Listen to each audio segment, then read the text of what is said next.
বন্ধুরা আজকে একটু অন্যরকম ভিডিও।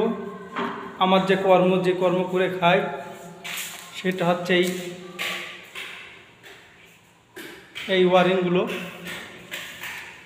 এই বাড়িটা আজকে নতুন কাজ কমপ্লিট হয়ে গেল। এটা আমার বন্ধু দুজন একসঙ্গে কাজ করি। যদি ভালো লাগে একটা লাইক কমেন্ট শেয়ার করে দিও,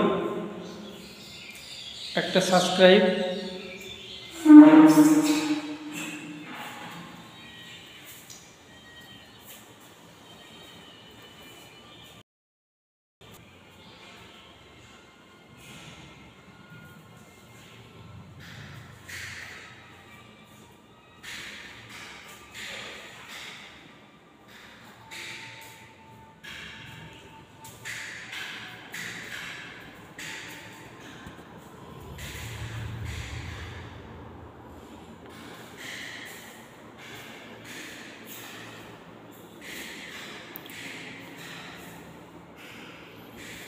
অতিরিক্ত লাইটের কারণে ছোট লাইটগুলো চোখে ধরছে না।